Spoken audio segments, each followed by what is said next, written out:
ब्रह्मांड के 12 नियमों में से 6 नियम मैं इसके पहले वाले वीडियो में डिस्कस कर चुका था और इस वीडियो में मैं डिस्कस करूंगा बाकी के 6 नियमों के बारे में। तो शुरुआत करते हैं नंबर 7 से, जो कि है law of attraction. Law of attraction के बारे में तो आपने बहुत ही ज़्यादा सुना होगा और इसके बारे में बहुत सारे लोग बहुत सारी चीज़ें सिखाते हैं और पढ़ाते हैं। तो ये कुछ लॉ ऑफ मैनिफेस्टेशन जैसा ही है कि आप किस प्रकार से अपने जीवन में चीज़ों को अट्रैक्ट करते हैं। आइए देखते हैं। लाइक अट्रैक्ट्स लाइक, मतलब जो जैसा है वो वैसा ही अट्रैक्ट करेगा। मतलब आप जैसी फ्रीक्वेंसी अपने आप से एमिट करेंगे, अपने आप से बाहर की तरफ भेजेंगे, वैसी ही फ्रीक्वेंसी की चीज़ें आप अट्रैक्ट करेंगे अपने जीवन में। Your dominant thoughts and emotions manifest external reality, मतलब आपके माइंड में जो भी डोमिनेंट थॉट है, जो भी विचार बहुत ज़्यादा आपके दिमाग में रहते हैं, वो सारे थॉट्स, वो सारे इमोशंस, वही भावनाएं वो मैनिफेस्ट होगी आपके जीवन में। मटेरियल फॉर्म में भी मैनिफेस्ट हो सकती है, जो भी आप अपने दिमाग में बहुत ज़्यादा सोचते हैं। Positive thinking attracts positive experiences. तो यहाँ पे वापस से ये बात आई है, पॉजिटिव थिंकिंग। अगर आप बहुत पॉजिटिव सोचते हैं अपने जीवन के बारे में, अगर आप हर चीज़ को लेके बहुत सकारात्मक है, तो ऐसा बहुत ही कम होता है कि ऐसा होते हुए आपके जीवन में कुछ गलत हो। तो पॉजिटिव जब आप रहेंगे तो आप अपने जीवन में पॉजिटिव चीज़ों को अट्रैक्ट करेंगे और पॉजिटिव एक्सपीरियंस होंगे आपको। Negative mindset attracts challenging circumstances. अगर आपका माइंडसेट नेगेटिव है, आप हर चीज़ को लेकर नकारात्मक रूप से सोचते हैं, तो फिर आपके जीवन में चैलेंजेस बढ़ेंगे, मुश्किलें बढ़ेंगी। Requires consistent mental and emotional alignment. Law of attraction अगर आप अपने जीवन में चाहते हैं तो इसके लिए आपको ज़रूरत है निरंतर प्रयास करने की, निरंतर मेंटल एंड इमोशनल अलाइनमेंट बनाने की।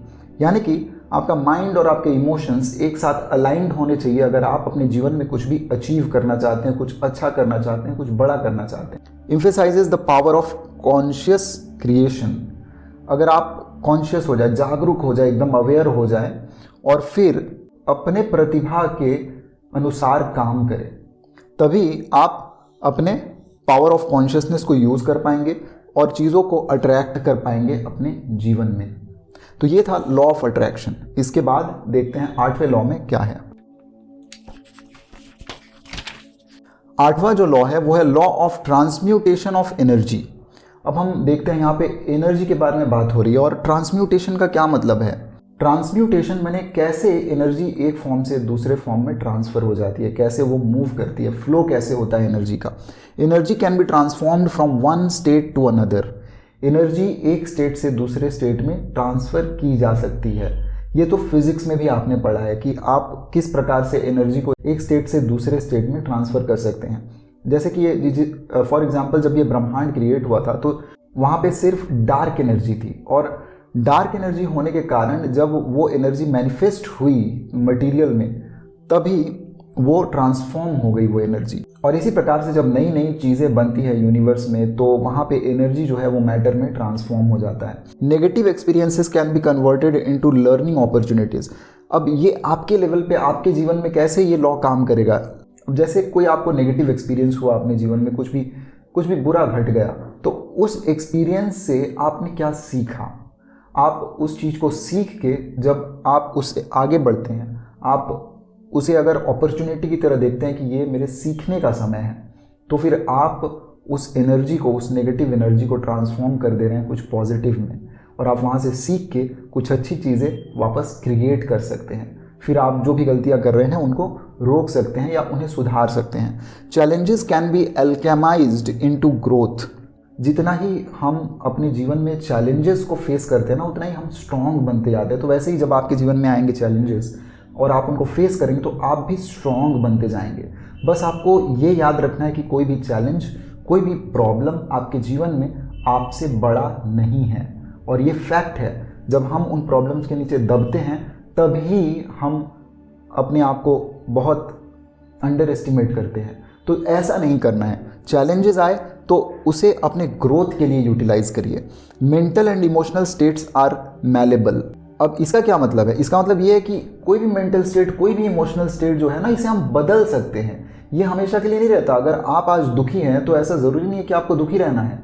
आप इसे चेंज कर सकते हैं, इस एनर्जी को आप ट्रांसफॉर्म कर सकते हैं, आप वहाँ से बाहर निकल सकते हैं। और यही law of transmutation of energy हमें सिखाता है कि किस प्रकार से हम नेगेटिव चीज़ों को भी पॉजिटिव में बदल सकते हैं। एम्पावर्स पर्सनल ट्रांसफॉर्मेशन, और इस लॉ के वजह से आप अपने जीवन में पर्सनल ट्रांसफॉर्मेशन ला सकते हैं। इंसान के अंदर वो काबिलियत होती है कि वो अपने जीवन के सारे प्रॉब्लम्स को सॉल्व कर सके। हो सकता है कि उसे लगे कि हाँ बहुत बड़ी प्रॉब्लम है, सॉल्व नहीं हो रही है, लेकिन ऐसा नहीं है। कोई भी प्रॉब्लम ऐसी नहीं होती जिसके बोझ तले आप दब जाए और आप कुछ कर ना पाएँ। आइए अगले लॉ के बारे में जानते हैं। अगला जो लॉ है वो है लॉ ऑफ रिलेटिविटी। ये लॉ तो शायद हमें आइंस्टाइन ने भी दी है, लेकिन वो फिजिक्स के लिए एप्लीकेबल था। ये आपके जीवन में कैसे अप्लाई होगा? नथिंग इज इनहेरेंटली गुड और बैड। इसका मतलब क्या है? इसका मतलब ये है कि कोई भी चीज़ पहले से अच्छी या बुरी निर्धारित नहीं होती है। हमारे जो परसेप्शन है वो उसे अच्छा या बुरा बनाती है। ये हम यहाँ पे समझेंगे। Experiences are perceived relative to other experiences, यानी कि आपके जीवन में अगर कोई अनुभव हुआ और वो अगर कोई बुरा अनुभव था या वो अनुभव की खटास आपके मन में रह गई, तो उस अनुभव के बेसिस पे आपका अगला जो अनुभव होगा वो निर्भर करेगा। और इसीलिए हर इंसान के लिए एक ही सिचुएशन अलग अलग अनुभव देता है। तो कुछ भी अच्छा या बुरा नहीं होता, ये बहुत ही सब्जेक्टिव है। जो मेरे लिए अच्छा है वो हो सकता है किसी और के लिए बुरा बन जाए। वो सोच पे, परसेप्शन पे डिपेंड करता है। तो आप किस प्रकार से रियलिटी को परसीव करते हैं, इस पे डिपेंड करता है कि आपकी जो एक्सपीरियंस है वो कैसी होगी। Challenges are opportunities for growth. ये हमने पीछे भी देखा कि जब भी लाइफ में चैलेंजेस आएंगे तो उसे हमें ग्रोथ अपॉर्चुनिटी की तरह देखना है। उससे हमें ऐसे देखना है कि हम कैसे उस चैलेंज को फेस करके और ग्रो कर पाएँ। Perspective determines emotional response. आपका जो पर्सपेक्टिव है लाइफ के लिए, आप अपने लाइफ में किस प्रकार से आगे बढ़ना चाहते हैं, आप चीज़ों को किस प्रकार से लेते हैं, पॉजिटिव वे में लेते हैं या नेगेटिव वे में। बहुत सारे लोग ऐसे होते हैं, मैंने देखा है, जो नेगेटिव उनके लाइफ में कुछ हो जाता है, कुछ बुरा भी हो जाता है, तो उस चीज़ को बड़े पॉजिटिव तरीके से लेते हैं और अपने जीवन में आगे बढ़ते हैं उससे सीख के। और बहुत सारे लोग ऐसे होते हैं कि उन्हें कितना भी अच्छा मिल जाए, कितना भी पॉजिटिविटी दे दो, वो खुश नहीं रहते, वो नेगेटिव बना देते हैं उस एक्सपीरियंस को। तो ये आप पे निर्भर करता है कि आप क्या करेंगे। encourages detachment and objective observation. तो यहाँ पे ही हमें डिटैचमेंट की सीख मिलती है कि हम किस प्रकार से अपने आप को किसी एक्सपीरियंस से डिटैच करें और फिर उससे अलग होके, थोड़ा अलग होके हम अपने जीवन को सुधारें। अगर हम उस एक्सपीरियंस से चिपक जाएंगे, जुड़ जाएंगे, तो फिर हम अपने आप पे काम नहीं कर पाएंगे। तो ज़रूरत है अपने इमोशन से थोड़ी सी दूरी बनाने की और फिर उसके हिसाब से काम करने की। Highlights the subjective nature of human experience. Law of relativity हमें बताती है कि हर इंसान का एक्सपीरियंस अलग होता है, हर इंसान का एक्सपीरियंस सब्जेक्टिव होता है। मेरा एक्सपीरियंस आपके लिए सेम नहीं हो सकता। तो हमारा जो परसेप्शन है, सबसे बड़ी बात यह कि हमारा परसेप्शन, अगर हम अपने परसेप्शन को सही कर लें तो फिर हमें आगे बढ़ने से कोई नहीं रोक सकता। और यही सब्जेक्टिव नेचर है। गीता की सीख वो भी इसमें आ जाती है कि आप अपने कर्म को करो, उससे अटैच मत हो जाओ। अपने कर्मों से अटैच नहीं होना है, उसे करना है, उसमें इन्वॉल्व होना है, लेकिन अटैच नहीं होना है। इमोशंस को थोड़ा सा उससे दूर रखना है। अब अगला जो लॉ है, लॉ नंबर 10, वो है लॉ ऑफ पोलैरिटी। पोलैरिटी का मतलब क्या होता है? पोलैरिटी का मतलब यही होता है कि हर चीज़ जो है उसका एक ऑपोजिट वर्जन होता है। खुशी है तो दुख होगा ही, दुख है तो फिर खुशी आएगी ही। ये आपको समझना है। इसीलिए भगवान श्री कृष्ण बात करते हैं स्थित प्रज्ञ होने की। जहाँ पे ना खुशी है ना दुख है, आप एक साक्षी बन के हर चीज़ को अपने जीवन में देख रहे हैं। तो लॉ ऑफ पोलैरिटी हमें ये सिखाएगा। Everything has an opposite. Polarity मतलब हर चीज़ का एक ऑपोजिट है। Positive and negative are two sides of the same spectrum. एक ही स्पेक्ट्रम के दो पहलू होते हैं, एक ही सिक्के के दो पहलू, पॉजिटिव और negative. Challenges contain seeds of opportunity. आप देख रहे होंगे कि ये जो बात है, चैलेंजेस कंटेन सीड्स ऑफ, ये हर लॉ में आ रही है।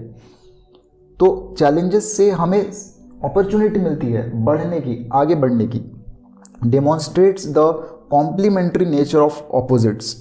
अभी यहाँ पे हमें जो ऑपोजिट्स है उनका कॉम्प्लीमेंट्री नेचर देखने को मिलता है। जैसे मैंने आपको बताया, खुशी है तो दुख आएगा ही। इसीलिए ज़रूरी है जीवन में समता बनाए रखने की। Encourages balance and understanding of duality. तो ये लॉ हमें ये बताता है कि हमें एक बैलेंस बनाना है, जीवन में एक समता बनानी है, ताकि हम डुअलिटी को समझ सके। ये जो नेचर ऑफ डुअलिटी है ना, ये हमें फंसा देती है, ये मटेरियल वर्ल्ड में हमें फंसाती है। हम फिर उस इल्यूसिव हैप्पीनेस के पीछे जाते हैं जो शायद उन चीज़ों में है ही नहीं। हम जिन चीज़ों में अपने खुशी को ढूंढते हैं, तो खुशी वो चीज़ नहीं है जो हमें थोड़ी देर के लिए खुश रखे। कोई ऐसी चीज़ जो आपको 1 या 2 दिन के लिए खुश करती है, उससे आपको बाद में फिर वो सैडनेस मिलेगी, वो दुख मिलेगा। तो ऐसी चीज़ों के पीछे ना जाए जो आपको टेम्पररी बेसिस पे खुश करती है। ऐसे चीज़ के पीछे जाएं जो आपको परमानेंटली एक समता वाली फीलिंग दे दे, जो आपको टेम्पररी खुशी नहीं दे, आपको परमानेंट एक कंटेंटमेंट दे, सेटिस्फैक्शन दे, और फिर आप अपने जीवन में जो करेंगे वो बहुत ही वैल्यूएबल होगा। Shows that contrasts are necessary for growth. और इससे हमें ये समझ में आता है कि जितना कॉन्ट्रास्ट होगा ना जीवन में, उतना ही ग्रोथ करने में हमें मदद मिलेगी, और ये ज़रूरी है हमारे जीवन के लिए, नहीं तो फिर हम ग्रो नहीं कर पाएंगे। अगला जो लॉ है वो है लॉ ऑफ रिदम। रिदम का क्या मतलब है? आप देख रहे होंगे कि इस यूनिवर्स में हर चीज़ एक रिदम में है। हर चीज़, जब आप समुद्र के पास जाएंगे, किसी बीच पे आप जाइए, समुद्र को देखिए, उसकी लहरों को देखिए, तो आपको उसकी लहरों में भी एक रिदम दिखेगा। आप अपने हार्ट बीट को देखिए, अपने पल्स को चेक करिए, एक रिदम दिखेगा। तो ये है लॉ ऑफ रिदम। यूनिवर्स में हर चीज़ एक रिदम में है। तो चाहे वो ब्रह्मांड हो, ये सोलर सिस्टम हो, या ये पृथ्वी हो, ये हर चीज़ एक रिदम में चल रही है। Universal cycles are patterns. तो यूनिवर्स के जो साइकिल है वो एक पैटर्न है। Everything moves in predictable rhythms. Seasons of life naturally fluctuate. इसी प्रकार से जीवन का भी जो सीज़न होता है वो फ्लक्चुएट करते रहता है। Success follows periods of challenges. अगर आपके जीवन में सक्सेस आएगी तो उसके बाद फिर चैलेंजेस भी आएंगे। ऐसा नहीं है कि सक्सेस आके रुक जाएगी, ऐसा कभी होता नहीं है। इंसान के जीवन में सक्सेस आती है और फिर चैलेंजेस आते हैं, फिर उन चैलेंजेस को ओवरकम करना पड़ता है, फिर कुछ फेलियर्स भी आते हैं, फिर उससे भी ओवरकम करना पड़ता है। तो सक्सेस और फेलियर्स से डरना नहीं है, सक्सेस में बहुत ज़्यादा खुश नहीं होना है, और फेलियर से डरना नहीं है। तो फेलियर्स हमें सिखाएंगे, और सक्सेस जब मिलेगी तो उसको साइड में रख के आगे बढ़ना है। Encourages patience and trust in natural processes. अभी ये हमें पेशेंस सिखाता है कि अगर टाइम डिफ़िकल्ट चल रहा है तो पेशेंस रखो। चाहे आप सक्सेसफुल हो रहे हो या आप फेल हो रहे हो, आपको पेशेंस रखना है, आपको कंसिस्टेंटली अपने जीवन पे काम करना है। Demonstrates the cyclical nature of existence. और ये एग्जिस्टेंस के, इस यूनिवर्स के साइक्लिकल नेचर को दर्शाता है। कुछ भी परमानेंट नहीं है, हर चीज़ बदलते रह रहा है, यही ये दर्शाता है। अब आते हैं लास्ट लॉ के ऊपर। यहाँ पे है लॉ ऑफ जेंडर। जेंडर का मतलब क्या है? जेंडर मतलब आप समझ रहे होंगे कि ये तो मेल फीमेल की बात हो रही है। मेल फीमेल तो हम बायोलॉजी में समझते हैं, लेकिन जेंडर उससे भी कहीं ऊपर है। Masculine and feminine energies exist in everything. ये सिर्फ बायोलॉजिकल नहीं है, ये सिर्फ मनुष्यों में या जानवरों में नहीं है। मेल फीमेल या मैस्कुलिन फेमिनिन वाली चीज़ ये हर चीज़ में है। इस एग्जिस्टेंस में अगर पुरुष है तो प्रकृति है, यिन है तो यांग है। तो ये पोलैरिटी की तरह ही है लॉ ऑफ जेंडर। लेकिन लॉ ऑफ जेंडर अलग से हम क्यों समझ रहे हैं? क्योंकि इसके वजह से ही कुछ क्रिएट होता है। जब तक पुरुष और प्रकृति एक साथ आके मिलते नहीं हैं, तब तक कुछ नया बनता नहीं है। और यही लॉ ऑफ जेंडर हमें समझाता है। Balance of active and receptive principles. अब यहाँ पे बैलेंस हमें क्या दिखता है? एक्टिव और रिसेप्टिव प्रिंसिपल्स की। मतलब जो यूनिवर्स में चीज़ें काम कर रही हैं, जो किस प्रकार से चीज़ें काम कर रही हैं और क्रिएट हो रही है। Applies beyond biological gender. जैसा कि मैंने बताया आपको कि ये बायोलॉजिकल जेंडर के बियॉन्ड है। जैसे मान लीजिए कि अगर कोई बच्चा पैदा होता है तो आपको समझ में आता है कि वो 2 लोगों के मेल से बना है, एक पुरुष और एक स्त्री के मेल से। लेकिन जब एक तारा पैदा होता है, जब एक स्टार पैदा होता है इस गैलेक्सी में, तो वो कैसे बनता है? ये सवाल अपने आप से पूछिएगा, क्योंकि यहाँ पे भी पुरुष और प्रकृति की जो एनर्जी है उसके फ्यूजन से ही एक स्टार पैदा होता है। इस यूनिवर्स में जब भी कुछ भी पैदा होता है तो ये इन दो जेंडर्स के वजह से ही होता है, और ये इस बायोलॉजी के बियॉन्ड है, हमारे शरीर के बायोलॉजी के बियॉन्ड है, ये हर चीज़ में है इस यूनिवर्स में। रिप्रेजेंट्स क्रिएशन एंड मैनिफेस्टेशन, तो इस ये क्रिएशन को दर्शाता है, मैनिफेस्टेशन को दर्शाता है। Highlights complementary nature of energies, ये एनर्जीज की कॉम्प्लीमेंट्री नेचर को दर्शाता है कि एक जो पुरुष वाली एनर्जी है वो प्रकृति की एनर्जी को कॉम्प्लीमेंट करती है, और जब वो दोनों साथ में मिलते हैं तब कुछ क्रिएट होता है।